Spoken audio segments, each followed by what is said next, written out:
안녕하세요. 소중한 하루 잘 보내고 계신가요? 오늘 도착한 사연 전해드리겠습니다. 너 왜 따라와? 누구 딸이야? 우리가 데려다 줄게. 정신없이 소리치는 여성의 목소리에 최영수는 순식간에 움직였습니다. 아이의 팔을 붙잡은 남자의 손목을 정확히 꺾어 제압하면서 다른 한 손으로는 차량 문을 힘껏 닫았죠. 울음을 터뜨리던 아이는 그 자리에 얼어붙었습니다. 바로 그때 할아버지의 눈빛이 변했습니다. 노란 조끼를 입은 평범한 할아버지의 모습이 아니었죠. 날카로운 칼날처럼 빛나는 눈동자, 군인처럼 단단한 자세, 그리고 지나치게 정교한 손놀림. 최영수는 아이를 뒤로 물리고 남자를 단숨에 땅바닥에 내동댕이 쳤습니다. 전북 시골 마을 작은 초등학교 앞. 이곳의 풍경은 언제나 고요했습니다. 아이들의 수가 점점 줄어드는 이 학교에는 특별한 존재가 있었죠. 74세 최영수 할아버지는 매일 아침 노란 조끼를 입고 교통 정리를 하는 조용한 노인이었습니다. 아이들은 그를 횡단보도 할아버지라고 부르며 반갑게 인사했습니다. 아이들의 인사에 최영수는 말없이 미소만 지었죠. 가끔 고개를 끄덕이는 정도였습니다. 선생님들조차 그를 그저 봉사하러 다니는 노인 정도로만 여겼습니다. 최영수의 일상은 단순했습니다. 해가 뜨기 전에 일어나 간단한 아침 식사를 하고 6시 30분이면 집을 나섰죠. 학교까지 걸어서 20분. 그는 7시부터 9시까지 아이들의 등굣길을 지켰습니다. 그리고 오후 2시부터 4시까지 학교 시간을 다시 지켰죠.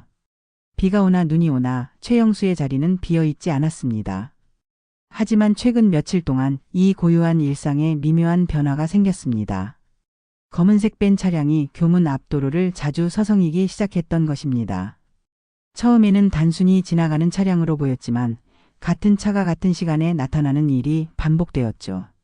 최영수는 조용히 번호판을 눈여겨보았습니다. 그리고 별다른 말 없이 작은 수첩에 적었죠. 뭘 그렇게 적으세요? 한 동네 주민이 궁금해하며 물었습니다. 습관이에요. 최영수는 간단히 대답했죠. 하지만 그의 눈빛은 이미 무언가를 감지하고 있었습니다. 70년이 넘는 세월 동안 길러진 그의 직감은 위험의 냄새를 맡고 있었죠. 어둠 속에서도 별을 읽고 발자국 소리만으로 상대를 파악하던 그의 감각은 여전히 살아 있었습니다. 그리고 오늘 아침 그 직감은 현실이 되었습니다. 모든 아이들이 등교한 후에도 한 아이가 혼자 늦게 걸어오고 있었죠. 그때 검은 벤이 나타났습니다. 차에서 내린 남자가 아이에게 다가갔고 최영수는 그 순간을 놓치지 않았습니다. 순식간에 움직인 그의 몸은 더 이상 74 노인의 것이 아니었습니다. 아침부터 왜 이러는 건가? 이거 놓지 못하겠나? 최영수의 손에 붙잡힌 남자는 신음하듯 말했습니다. 경찰 불러야겠습니다. 최영수는 담담하게 말했습니다. 그의 목소리에는 미세한 떨림도 없었죠.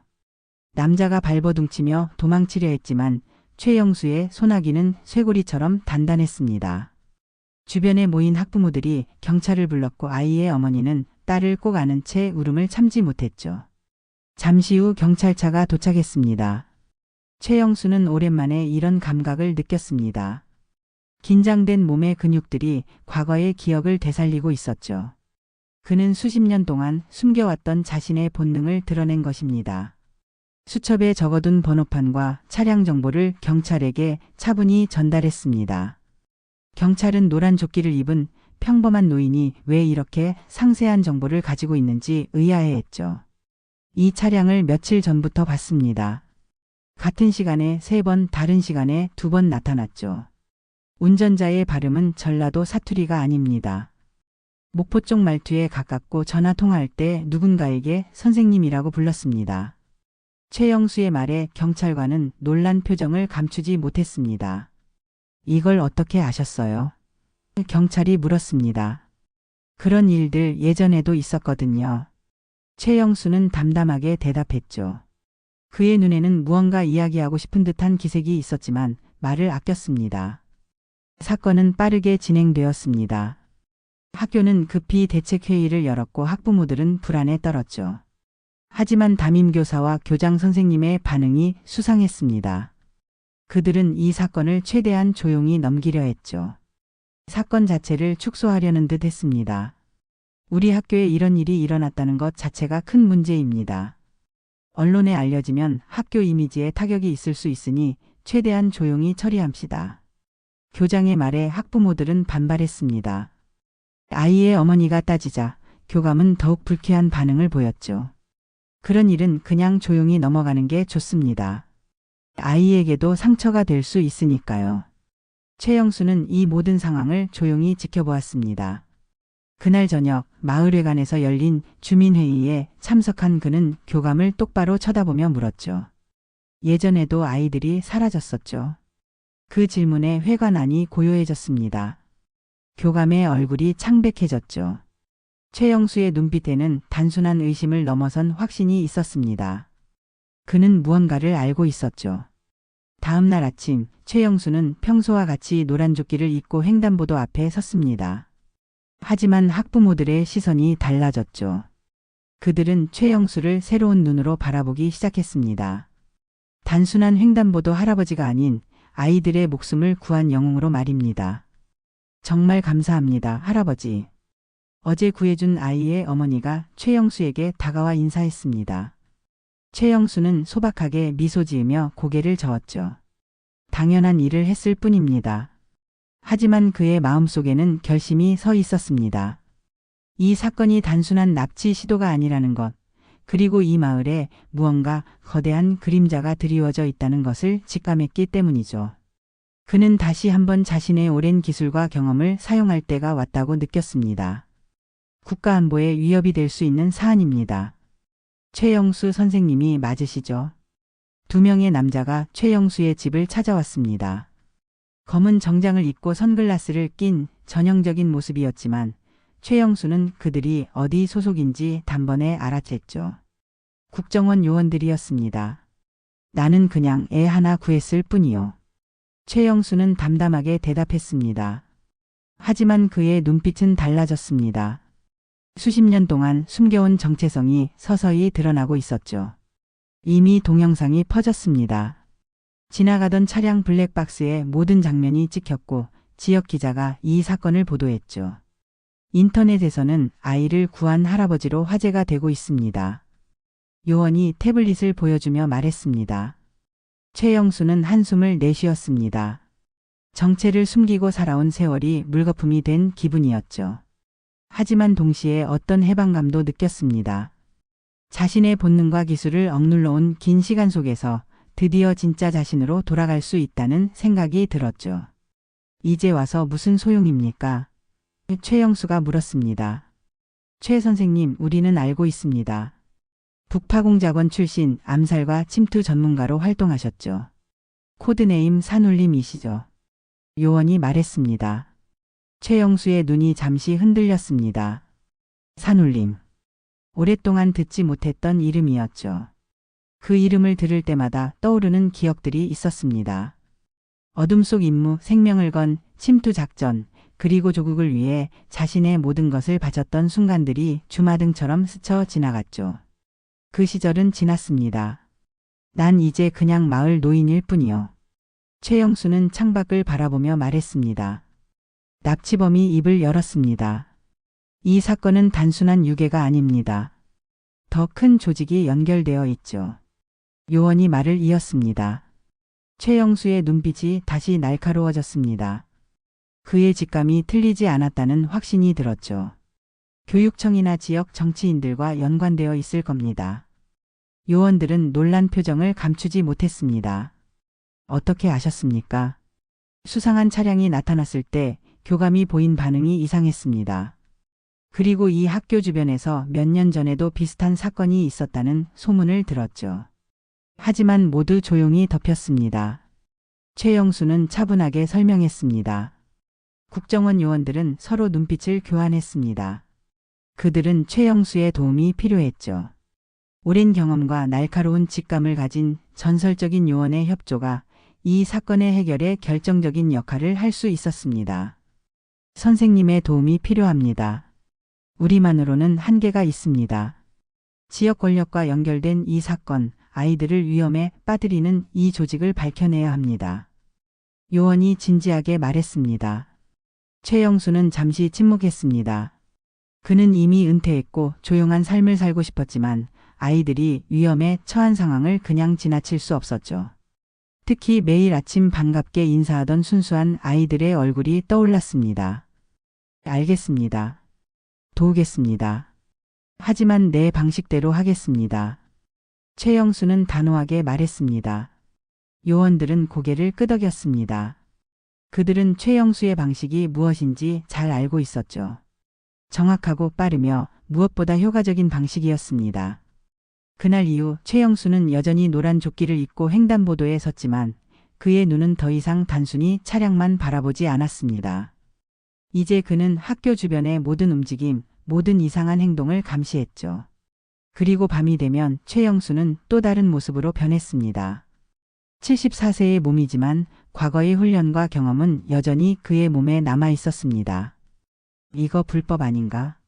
증거도 없이 사람을 미행하고 감시하는 건. 깊은 밤 국정원 요원 박진우가 차 안에서 최영수에게 물었습니다. 법이 닿지 못하는 곳에서 아이들이 사라지고 있습니다. 당신 말대로 증거가 필요하니 지금 모으는 중이죠. 최영수는 쌍안경으로 맞은편 건물을 주시하며 단호하게 대답했습니다. 그들은 교감 김동훈의 집 앞에 차를 대고 감시 중이었습니다. 김동훈은 자정이 넘은 시간에 갑자기 집을 나섰고 최영수와 박진우는 그를 따라가기로 했죠. 김동훈의 차는 도시 외곽으로 향했습니다. 최영수의 직감은 정확했습니다. 그들이 뒤쫓은 차량은 결국 한적한 창고 건물 앞에 멈췄죠. 그곳에는 이미 여러 대의 고급 차량이 주차되어 있었습니다. 최영수는 즉시 카메라를 꺼내 번호판을 모두 촬영했습니다. 이 차들 모두 지역 유력 인사들의 것입니다. 저기 검은색 세단은 교육청 국장 차량이고 저 SUV는 지역구 의원 보좌관이 타고 다니는 차죠. 최영수는 냉정하게 분석했습니다. 어떻게 이런 것까지 다 알고 계십니까? 박진우가 놀라며 물었습니다. 은퇴하고 나서 할 일이 없었습니다. 동네를 걷고 관찰하고 기록하는 것이 일상이 되었죠. 최영수는 담담하게 대답했습니다. 창고 안에서는 비밀 모임이 진행되고 있었습니다. 최영수는 망원렌즈로 창문을 통해 내부를 살폈죠. 교감 김동훈, 교육청 국장, 지역구 의원 보좌관, 그리고 몇몇 낯선 인물들이 테이블을 둘러싸고 앉아 있었습니다. 이건 단순한 비리나 부패가 아닙니다. 아동 밀매 조직이 틀림없습니다. 최영수는 확신에 찬 목소리로 말했습니다. 박진우는 얼굴이 창백해졌습니다. 그런 일이 정말 있다니. 믿기 힘듭니다. 믿기 힘든 일들이 이 세상에는 많이 일어납니다. 내가 북에서 보고 겪은 일들도 믿기 힘든 것들이었죠. 최영수의 목소리에는 오랜 세월의 무게가 실려 있었습니다. 두 사람은 밤새 감시를 계속했습니다. 최영수는 모든 대화 내용을 녹음하고 출입하는 인물들의 사진을 찍었죠. 새벽녘 모임이 끝나고 사람들이 하나둘 창고를 빠져나갔습니다. 이제 증거가 충분합니다. 하지만 아직 전체 조직의 윤곽만 파악했을 뿐이죠. 핵심 인물이 누구인지 알아내야 합니다. 최영수는 결연한 표정으로 말했습니다. 다음 날 아침 최영수는 평소와 같이 노란 조끼를 입고 횡단보도에 섰습니다. 아이들은 여전히 그에게 반갑게 인사했고 그는 미소로 화답했죠. 하지만 그의 눈은 학교를 향하고 있었습니다. 특히 교감 김동훈의 움직임을 주시했습니다. 안녕하세요, 할아버지.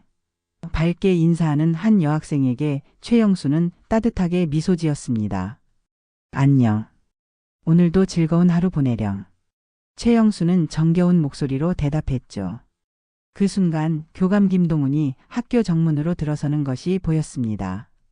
최영수와 눈이 마주친 김동훈은 잠시 굳었다가 빠르게 고개를 돌렸습니다. 최영수는 그의 반응을 놓치지 않았죠. 공포. 그것은 죄책감을 가진 자의 전형적인 반응이었습니다. 방과 후 최영수는 국정원 요원들과 다시 만났습니다. 그는 어젯밤 수집한 모든 증거를 건넸죠. 이 조직은 생각보다 훨씬 크고 체계적입니다. 지역 정치인, 교육 관계자, 그리고 외부 범죄 조직까지 연결되어 있습니다. 우리가 막아야 할 상대는 단순한 납치범이 아닙니다. 최영수는 냉정하게 상황을 설명했습니다. 자료가 어디 있는지 말하시오. 그렇지 않으면 당신의 가족에게 좋지 않을 것이오. 한밤중에 최영수의 집으로 들이닥친 2명의 남성이 위협했습니다. 내 나이가 몇인지 아십니까? 74세입니다. 죽음이 두렵지 않은 나이죠. 하지만 당신들은 달리 생각할 겁니다. 최영수는 침착하게 대답했습니다. 침입자 2명은 재빨리 최영수를 제압하려 했지만 그들의 시도는 허망하게 끝났습니다. 최영수의 몸놀림은 젊은 격투기 선수처럼 날렵했죠. 1초 만에 한 명은 바닥에 쓰러졌고 다른 한 명은 팔이 꺾인 채 움직이지 못했습니다. 내가 누구인지 모르고 온 모양이군요. 최영수는 천천히 말했습니다. 경찰이 도착했을 때 침입자들은 이미 완전히 제압된 상태였습니다. 최영수는 경찰에게 상황을 설명했죠. 이들은 아동 밀매 조직과 연관되어 있습니다. 그들의 지시를 받고 온 것이 분명하죠. 이 사건은 지역 신문에 크게 보도되었습니다. 횡단보도 할아버지, 침입자 제압이라는 제목의 기사가 실렸고 최영수의 활약은 더 많은 주목을 받게 되었죠. 이제 사람들은 그가 단순한 봉사자가 아니라는 것을 알게 되었습니다. 다음 날 국정원팀은 비상회의를 소집했습니다. 상황이 심각해졌습니다. 최영수 선생님을 보호해야 합니다. 박진우가 말했습니다. 보호는 필요 없습니다. 오히려 이것은 기회입니다. 최영수는 차분하게 대답했습니다. 무슨 뜻이십니까? 다른 요원이 물었습니다. 그들이 당황했다는 뜻입니다. 당황한 적은 실수를 합니다. 이제 그들의 움직임이 더 뚜렷해질 것이고 우리는 더 많은 증거를 확보할 수 있을 겁니다. 최영수는 자신의 경험에서 우러나오는 전략을 설명했습니다. 국정원팀은 최영수의 판단을 신뢰하기로 했습니다. 그들은 더 적극적인 감시와 증거 수집에 나섰죠. 특히 교육청 국장과 지역의원 보좌관의 움직임을 중점적으로 추적했습니다. 조사가 진행되면서 충격적인 사실들이 드러났습니다. 이 지역에서만 지난 3년간 5명의 아이들이 실종된 사건이 있었고 모두 가출 처리되었다는 것이 밝혀졌죠. 그리고 그 사건들은 모두 같은 학교와 연관되어 있었습니다. 이 학교를 거점으로 아이들을 노리고 있었던 것입니다. 최영수는 증거 자료를 검토하며 말했습니다. 하지만 어떻게 그동안 발각되지 않았을까요? 박진우가 의아해했습니다. 지역 권력과 연결되어 있기 때문입니다. 작은 마을에서는 유력 인사의 말 한마디가 법보다 강합니다. 최영수는 쓴 웃음을 지었습니다. 최영수와 국정원팀은 마침내 결정적인 증거를 확보했습니다. 교육청 국장의 개인 금고에서 발견된 거래 기록과 아이들의 신상 정보가 담긴 파일이었죠. 이 증거는 전국적인 아동 밀매 네트워크의 존재를 명백히 드러냈습니다. 이제 행동할 때입니다. 최영수는 결연한 표정으로 말했습니다. 국정원과 경찰의 합동 작전이 은밀히 계획되었습니다. 최영수는 작전 계획에 직접 참여했고 그의 전략적 조언은 핵심적인 역할을 했죠. 그는 오랜 공작원 생활에서 얻은 지혜를 모두 쏟아부었습니다. 작전 당일 최영수는 평소와 같이 노란 조끼를 입고 횡단보도에 섰습니다. 하지만 그의 주변에는 보이지 않는 요원들이 배치되어 있었죠. 아이들이 모두 등교한 후 최영수는 학교로 걸어갔습니다. 그는 교감 김동훈의 사무실 문을 두드렸습니다. 할아버지, 무슨 일이십니까? 김동훈이 긴장한 목소리로 물었습니다. 대화 좀 나눕시다. 최영수는 침착하게 말했죠. 그 순간 김동훈의 핸드폰에 문자가 왔습니다. 경찰이 교육청 국장을 체포했다는 소식이었습니다. 왜 그런 눈으로 보십니까? 마치 제가 범죄자라도 되는 것처럼. 교감 김동훈이 떨리는 목소리로 말했습니다. 당신은 범죄자가 맞습니다. 아이들을 파는 조직의 일원이지요. 최영수는 차갑게 대답했습니다. 김동훈의 얼굴이 창백해졌습니다. 그는 서랍을 향해 손을 뻗었지만 최영수가 먼저 움직였죠. 순식간에 김동훈의 손목을 붙잡았습니다. 서랍 안에는 작은 권총이 있었습니다. 생각보다 더 깊이 관여했군요. 최영수는 권총을 꺼내며 말했습니다. 그 순간 문이 열리고 경찰들이 들어왔습니다. 김동우는 체포되었고 동시에 지역 전역에서 관련자들에 대한 체포 작전이 진행되었죠. 지역구 의원 보좌관, 교육청 관계자들, 그리고 외부 범죄 조직원들이 모두 한 번에 검거되었습니다. 작전이 끝난 후 국정원 본부장이 최영수를 직접 만나고 싶어 했습니다. 그들은 조용한 카페에서 만났습니다. 정말 놀라운 일을 해내셨습니다. 최영수 선생님. 아니, 산울림 요원님. 본부장이 경의를 표했습니다. 이제 그런 호칭은 필요 없습니다. 난 그저 한 아이를 구했을 뿐이죠. 최영수는 겸손하게 말했습니다. 당신이 아니었다면 이 조직은 계속해서 아이들을 해치고 있었을 것입니다. 국가가 해야 할 일을 개인이 해낸 셈이죠. 본부장이 감사의 뜻을 전했습니다.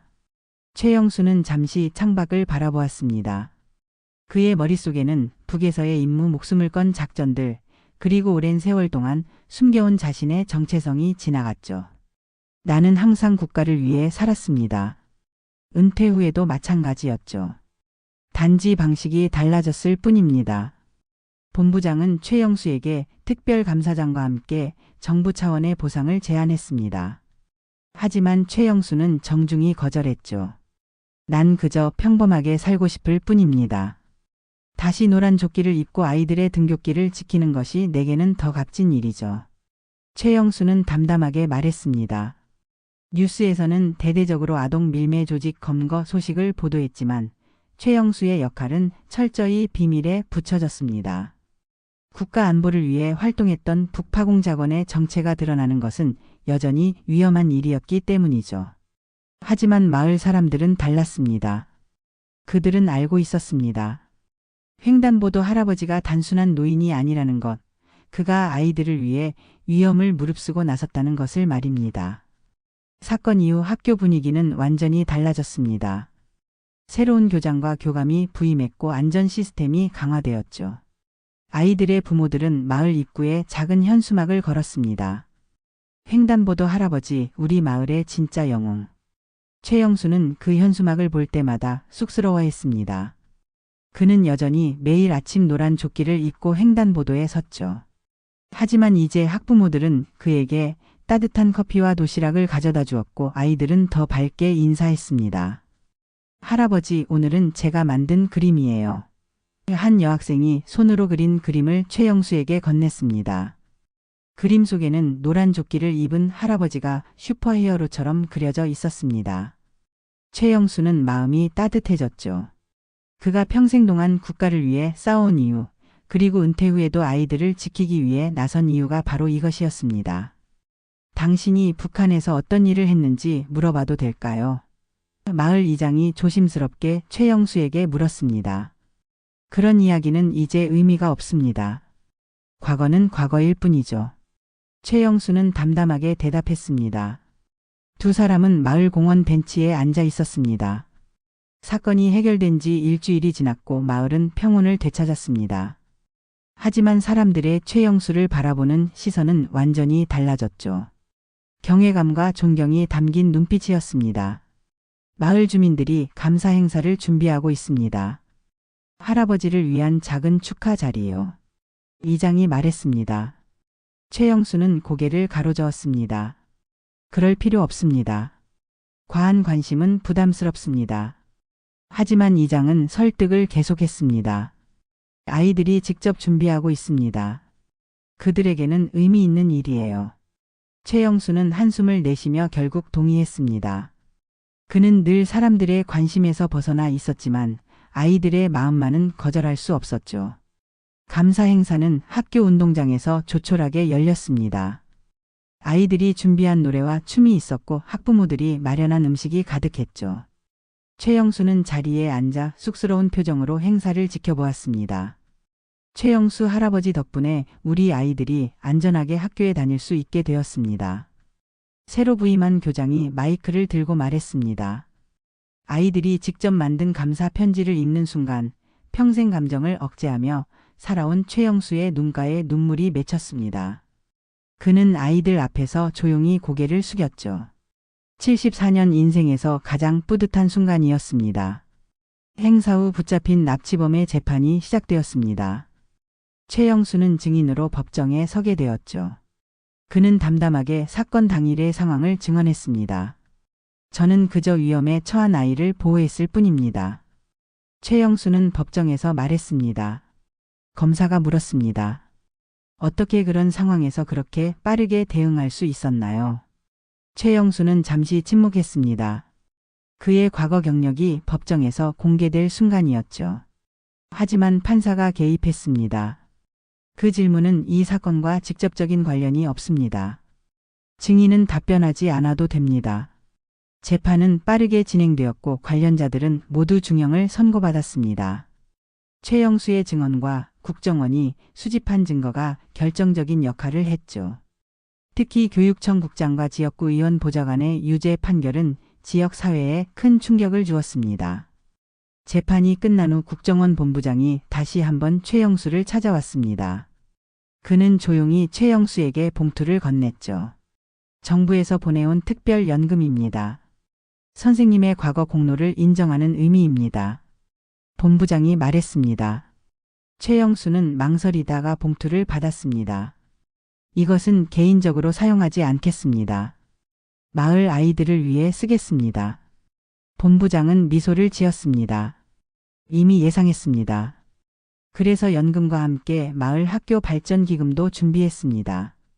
이제 마을은 완전히 달라졌습니다. 사람들은 서로를 더 신뢰하게 되었고 아이들의 안전에 더 많은 관심을 기울였죠. 학교에는 새로운 안전 시스템이 갖춰졌고 마을 전체가 아이들을 지키기 위해 함께 노력했습니다. 최영수는 여전히 매일 아침 노란 조끼를 입고 횡단보도에 섰습니다.